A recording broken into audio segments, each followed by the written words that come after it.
resolutions, goals. Have you achieved them? If you haven't, don't worry. We're nearing that part of the year, the second week of February, where 80% of resolutions fail. Some people even put that date in mid-January when people give up on their resolutions. But whether it's January, February, beginning of the year, end of the year, let's talk about why resolutions and goals don't work, or you don't get to the finish line, or you feel stuck, or you try and then you fall and then you can't get yourself up again. So let's talk about why you're stuck and how to move forward. And if we haven't met, I'm Kelly Page. I'm a certified transformational health and nutrition coach, and I help women feel lighter in their mind and body so they can have more energy and feel more confident and just feel healthier. And one way we do that is by making some goals. And maybe you made some goals this year. Maybe you made some goals to lose weight, or just start to meditate, just stop the spinning that goes on in your brain. Anyone been spinning? This last year has been insane. So let's break it down. One of the biggest ways I see goals failing is that they're too big and the expectations are too large. For instance, you want to lose 50 pounds by tomorrow. Okay, that's a bit of an exaggeration. I'm sure you didn't say that. But sometimes the goal is enormous. We get a brand new shiny year. It's January. You're like, yes, this is the year. This is what I want to do. But you make this huge goal that just can't be achieved. You can't lose 50 pounds in a day, but you can start taking steps. And that part isn't super sexy. Like the small little steps, you're like, no, I just want to see the scale go whoop, way down. Doesn't work that way. It is small micro steps that get you to the bigger goal. So you need a goal that's realistic, that you can move in increments. Here's the thing, we underestimate the time anything takes. Anything from, like, how's your to-do list? My to-do list, I have learned now to cull my to-do list down, because I used to have like 25 things on it and then add about another 20 during the day. And then I get to the end of the day just unhappy, depleted, not fulfilled because I didn't check anything off and it just grew. So we need to be realistic about our expectations of the goal, breaking it down into small pieces, and then being gentle with the timing, because things don't happen overnight. So what can you do in the day? Real small. And that brings me to the next point. A lot of people expect success to their goal to be this straight line right up. You start here and you go here, and if anything falls in between, you're a failure and it's not going to work. Anyone done that? You're on a path and then you get triggered by birthday parties and sweets and whatever it is. And then you think, oh, see, can't do it. But here's the thing.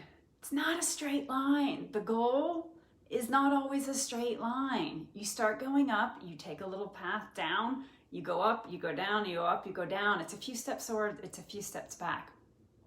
And people get really discouraged on the steps back. And I get it. In your head, you want something really bad, but then you're, can't do it. And then it's hard to continue, but you have to continue. That's where the learning occurs. When you take the step back, that's an opportunity to say, oh, here's a trigger. Here's something that is holding me back from my goal. Let me look at why I'm doing it. And working with a coach, someone like me, that's something I spend a lot of time with people. Why do you get off the path? What triggered you? And how do we dive deeper into that? So think about that. Think about your success from up to down. And are you super discouraged when you fall or when you take a step back? Because that is where the learning occurs. And I encourage you to continue on that path. So success doesn't look like this. It's this, this, this, this. Failure shouldn't stop you. Learn from it. Don't be married to perfection. I am a recovering perfectionist, and if it's not all done perfectly, I'm like, well, that doesn't work. Don't be married to perfection. Just be married to movement. What can I do better in this moment? What is the next best step I can take? Start there. Another reason people don't reach their goals is that they don't have support. Now, you might have family and friends who love you, and you think they support you, and they probably try to support you, but sometimes your goals can conflict with where they are in life. Maybe they also need to lose weight, or maybe they also are spinning in their heads and they can't relax. And if you do that, maybe it's going to affect them in some way. Maybe they think, she's gonna put all this crazy food in our house. I'm gonna have to eat horrible tasting food and the fun is gonna be gone.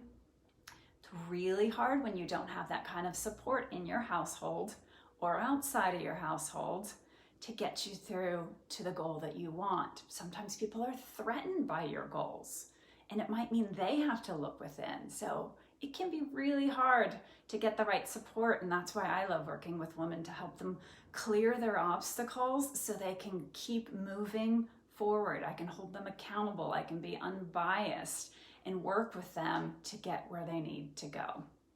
Now, another reason I see goals fail is that there's not a really good reason why. Sometimes it's just like, hey, I just wanna, look good in my jeans, and hey, that is actually a great reason, but there might be a reason below that. Maybe you just want to feel healthier. You're getting older and just your energy is gone. Where is the freaking energy? Your memory is starting to not feel great. So what are the real reasons why? Really tap into what it is and what's going to happen if you continue down this path, whether it's eating certain food or thinking certain thoughts or spinning in your head. What's going to happen further down? If you're not feeling good now, probably not going to feel great later. So it's always great to get ahead of it as soon as you can. Another reason why goals or resolutions fail, you're not ready to do the work. I know, that's hard to hear, right? We can talk and we can think like, oh, I know I just need to meditate. I spend so much time up here, but it's just not possible. So often we think about our goal without actually wanting to do anything about it.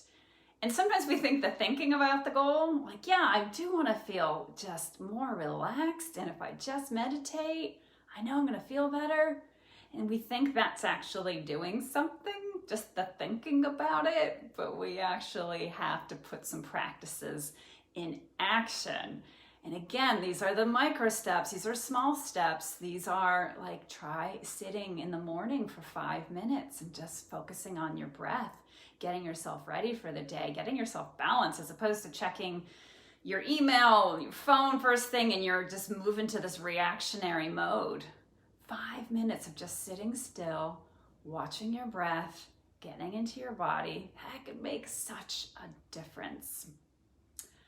Another reason people aren't reaching their goals, there's a disconnect. Sometimes there's a disconnect between the head and the goals. Your body might be saying, yeah, I want to lose weight. I have to lose weight. But the critic in you goes, you're never going to lose weight. You say these things and then you're going to go out to dinner or you're going to go to a party and you're not going to be able to withhold. You're not going to be able to do that. So you have this battle going on with inside of you. And that's really hard to fight the battle. You're like, no, I really want this. You're like, yeah, but there's cake and it's just going to be so much easier. So you have to start to retrain your brain into what you want. You have to have that inner critic rooting for you. And rooting for you is creating new behavior. And all of that really makes a difference. When our inner critic is not supporting our goals, whoo-wee, you're fighting yourself. Does anyone ever feel that? That you're constantly fighting yourself? Like, no, I want this. I really do. I've been trying to do this for so long. You're like, yeah, but you can't. You've tried this before. It doesn't work. Or you always give up.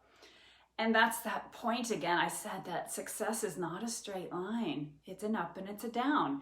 The down is where you really strengthen your resolve. The down is where you're like, oh, yeah, I slipped up, but you know what? Tomorrow I'm going to make a better decision. Tomorrow I'm going to meditate in the morning. Tomorrow I'm going to start with a healthy breakfast. That's how you build the resolve. That's how you build the inner critic to support you, because the brain doesn't know fact from fiction. It's like, oh, we're a failure. We don't do this. We are always overweight. Oh, okay, got it. All right, so then we're gonna eat the cake. I spend a lot of time with my clients on that inner critic piece, because that's the person who's running the show. So you need to make sure that they're supporting you. Another reason I see goals and resolutions get stuck is that your definition of success can be a little too narrow. It has to be very specific. Like it might be, I have to lose 50 pounds, and then you don't see any of the great benefits you're getting along the way in the highs and the lows. You might have learned some new ingredients. Maybe you started to make a frittata on the weekend, or create some new recipes, get a few things in rotation. Maybe you've learned to quiet your mind a little more. You're like, oh yeah, no, I'm meditating in the morning and I actually feel pretty relaxed along the way.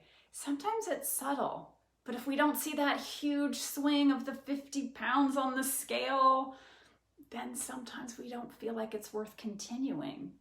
But these things can be small but mighty. And one thing can lift up another thing, like the meditation, the quieting. When you can quiet your brain, you can make better food decisions. You can make better decisions in your life. You can react to people better because you are relaxed and calm. And that's not always the sexy big stuff that you can see, but you can feel it. It's in you. And these are things I love to help people with. I know I've covered a lot, and I go into great detail in all of this when I work with women one-on-one to get them feeling lighter in their head and their body and just feeling healthier and balanced. If you want some of that, contact me in the link below. And in the link, I also have some more ways that you can keep moving forward towards your goals. So have a look and keep crushing those goals. You've got this. You can do it. Have a great day.